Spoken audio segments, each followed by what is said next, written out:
पर इस वक्त मेरे साथ मौजूद है और सभी का स्वागत भी करूंगी मैं। वरिष्ठ पत्रकार गंगेश द्विवेदी जी हमारे साथ मौजूद है। गंगेश जी बहुत बहुत स्वागत। कांग्रेस की ओर से हमारे साथ अंशुल मिश्रा जी हैं। अंशुल जी आपका भी बहुत बहुत स्वागत। और भाजपा की ओर से राहुल टिकरिया जी हमारे साथ मौजूद है। राहुल जी आपका भी बहुत बहुत स्वागत। गंगेश आऊंगी, राहुल जी आपके समक्ष आना चाहूंगी। बीजेपी में अब एक आस जाग चुकी है क्योंकि लगातार भाजपा के तमाम दिग्गज नेता इन दिनों बस्तर क्षेत्र का दौरा कर रहे हैं। इस दौरे से अब जीत की उम्मीद आपको भी नजर आ रही है क्या?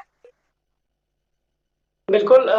देखिए, हमारे वरिष्ठ नेताओं का लगातार छत्तीसगढ़ दौरा हो रहा है और इससे कहीं ना कहीं कार्यकर्ताओं के बीच में मनोबल बढ़ता है और साथ ही साथ एक जोश होता है कि हमको किस प्रकार से कार्य करना है, एक गाइड किया जाता है। जैसे कि आप देख सकते हैं छत्तीसगढ़ के इन 4 सालों में, कांग्रेस के इन 4 सालों में जिस प्रकार जनता, कर्मचारियों और तो और जनप्रतिनिधियों की बातें नहीं सुनी जा रही हैं और तो और छत्तीसगढ़ में भय का माहौल है। अगर ये बात विपक्ष या भाजपा का है तो अलग बात है।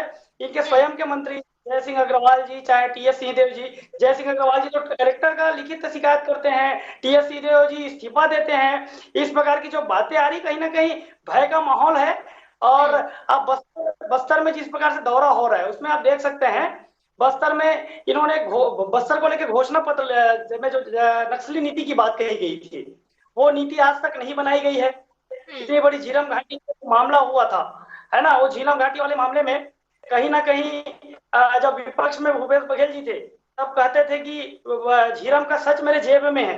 आज 4 साल से ऊपर हो गया सरकार बने, वो झीरम का सच आखिर क्यों छिपाया जा रहा है? आखिर क्यों छिपाया जा रहा है जिसमें कांग्रेस ने अपने महत्वपूर्ण और शीर्ष नेतृत्व खोया था?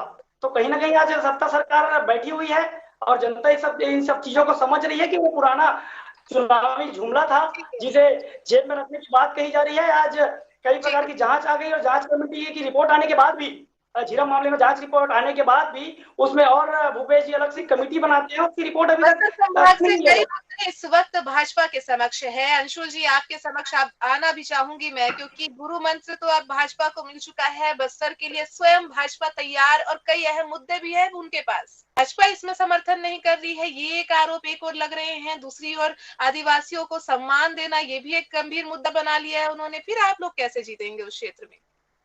देखिए, आरक्षण को लेकर भारतीय जनता पार्टी ही लगातार प्रतिबद्ध थी और लगातार इसके लिए, इस विषय को लेकर आंदोलन किया गया। मगर जिस प्रकार से विधानसभा में बिना चर्चा के बिल पास किया गया और उसे भेज दिया गया राज्यपाल के पास, ये कहीं ना कहीं अपने आप में, और हाँ, बोला यह जाता है कि वहां पे चर्चा हुई, चर्चा कुछ भी नहीं हुई। वहां पे संख्या बल के आधार पर उसे भेज दिया गया। और दूसरी बात, जिस प्रकार से ये बोल रहे हैं कि हम गुमराह करने वाले लोग हैं, आप ही बताइए, आपने 36 वादे घोषणा पत्र किए और वो घोषणा का आज आपने कितना पालन किया, उसी को बता दीजिए। आपकी सारी योजनाएं, चाहे नरवा गरवा घुरवा बाड़ी की हो, सारी योजनाएं केंद्र के पैसे में 15वां वित्त और मनरेगा के तहत चल रही हैं। क्या इस बात को अंशुल जी स्वीकार करेंगे? टिकारिया जी बहुत अच्छे वक्ता है, बहुत अच्छी बातें बोलते हैं। आपको जवाब दे रहा हूँ। आपने तुरंत प्रश्न किया, तुरंत जवाब दूंगा। कहा कि कितनी योजनाएं आपकी क्रियान्वयन हो रही है, किस पैसे से हो रही है, किस मद से हो रही है। बहुत उम्दा प्रश्न है, जवाब देने का प्रयास करता हूं, इसको ध्यान से सुनिए।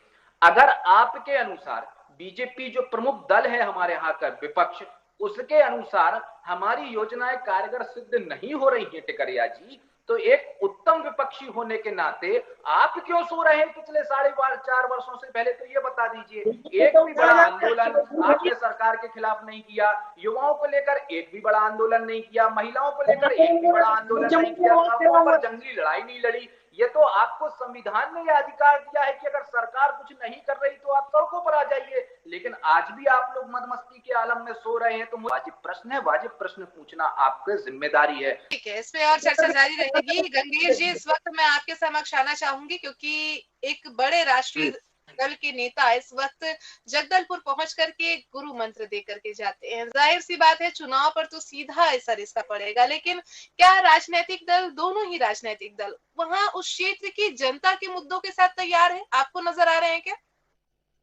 देखिए, दोनों राष्ट्रीय दल वहां पे मेरे हिसाब से अभी तो जो नड्डा जी का जो भाषण आज मैंने सुना है उसमें तो वो अपने एक राष्ट्रीय नेता के हिसाब से उन्होंने भाषण दिया है। हालांकि देखिए, छत्तीसगढ़ प्रभारी रहे हैं, इसलिए छत्तीसगढ़ की सरजमी से वो अच्छी तरह वाकिफ है। और उन्होंने जो मोटिवेशन का, बेसिकली मैं देख रहा हूँ कि भाजपा के जितने बड़े नेता आ रहे हैं वो सब आके कार्यकर्ताओं के अंदर जोश भरने का प्रयास कर रहे हैं। इस बार खास तौर पे कार्यकर्ताओं पे फोकस कर रहे हैं और निश्चित तौर पर कार्यकर्ताओं का बहुत तगड़ा नेटवर्क है भाजपा का। अगर कांग्रेस भाजपा की कार्यकर्ताओं की टीम जोश के साथ अगर इस बार मैदान में उतर कर मजबूती से काम करती है तो निश्चित तौर पर कांग्रेस को कड़ी टक्कर देगी। पिछली तरह से एक तरफा मुकाबला नहीं रहेगा।